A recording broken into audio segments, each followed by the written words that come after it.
Okay, we're replacing the valve cover gaskets on this 2006 Nissan Maxima 3.5 liter front and rear, so we do have to pull the intake off. It's really not too bad, you just got to be patient, and I'll point out a couple of the tricks that'll get frustrating if you don't know.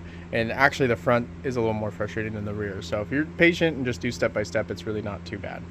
First thing we're going to do is take off this cover. After the cover's off, we're going to work on removing the upper intake here to get to that rear valve cover gasket. And I'm going to go ahead and get this whole tube section out of my way. So there's a vacuum line here that we remove a hose clamp on. We're going to loosen the clamp here, unplug the sensor here, and then just put this down to get it off the air box there. Make sure you unclip the air box and this comes out. And there is the wire is attached here, so make sure you get some needle nose and pinch that to get that out there. So the trick with this intake, there's going to be a couple spots that annoy you if you don't know about them.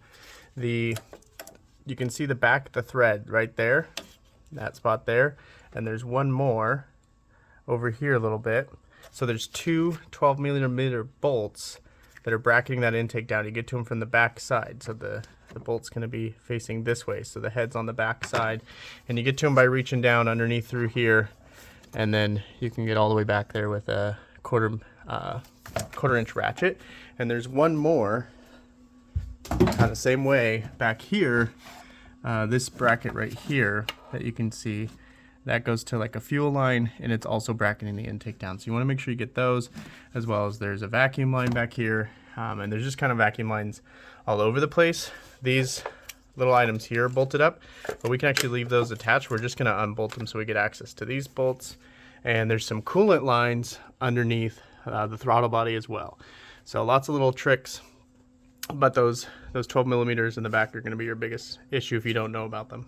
Another helpful tip is once I get the intake loose, I just bring it forward a little bit, and then you can get to these electrical connectors. You pull this off, and then inside there is just a little tab that you push down with a flathead and slide these up, because these are going to be clipped onto a bracket, and then the whole thing can come up and out. Okay, now I got the coils out. I got this electrical harness out of my way. We got the vacuum line off of here, and there's a wiring harness that comes through here. We unclip it from there and kind of just tuck it behind this plate. So it's gonna be all of our way. Now we're gonna take out the valve cover bolts. And because we did all that prep work and got all the harness out of our way and everything, it actually comes out real easy. We just slowly, carefully pry up with a plastic trim tool. Again, because if it feels like it's not going, you might have missed a bolt. So always double check you got all the bolts all the way around. Here you can look 1, 2, 3, 4 on the back side, 2 in the middle on either end, and 4 on the front side. But it just kind of pops up and comes out this way a little bit, untuck it out of the wires. And now we're ready to pull this gasket out, put the new one on. And then make sure you take a razor blade and get some of the old silicone off if there is any from previous repairs, usually in the corners, so here and down there, and wipe the rest with a rag to have a clean surface for the new gasket.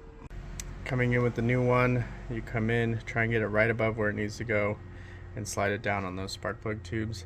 And then the next thing is very important. You take a flashlight and a small mirror like this, and you go along the whole edge and make sure you can see that gasket, make sure you didn't catch it on anything, and pull it out of its little groove. And now you're gonna have a massive leak, because now's the time to redo it, not when everything's back together and the intake's back on and all the electrical and all the vacuum lines. That's a pain.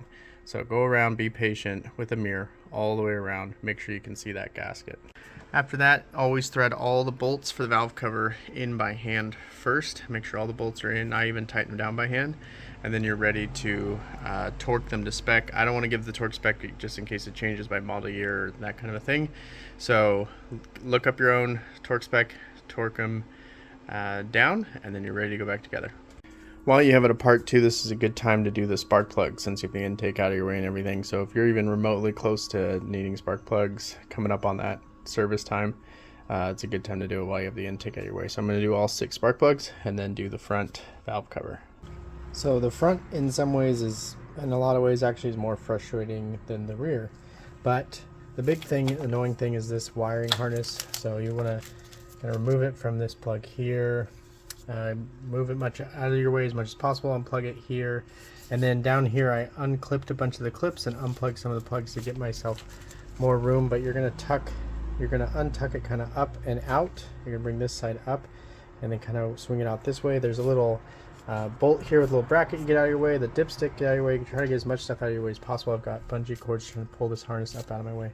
Ultimately, when I was putting the new one back in, I kept catching the gasket and gets frustrating. I had my wife, and so you bring this up and around to the side and get it up over this way as much as possible. The tricky part is you have to get it over this loop and then in and down, and you have to be very careful not to catch the gasket. So just take your time. I had my wife kind of pull it up and out of my way and over this loop for me while I held the valve cover and cinch it down, and then again really check it with a mirror good. It took me 3 times to not catch this. The other thing on this one that's nice, because it's really hard to see with a mirror up in here, but actually on this you can open this and look in there, and I did actually catch that I rolled the gasket a little bit in from the inside. I saw the gasket right where that silver is, and so I had to pull it back off. But as much as you don't want to do it again, it's much better now with everything out of your way than it is finding that you're pouring oil everywhere and having to do it all over again. So be really careful. I hand tighten all the bolts. I'm going to check with the mirror again, because sometimes that makes it a little more pronounced. If you rolled the gasket, sometimes it'll get pinched in a way that you can see it better now that it's tightened down a little bit. So I'm going to check the mirror again, and then we'll torque it down and put everything back together.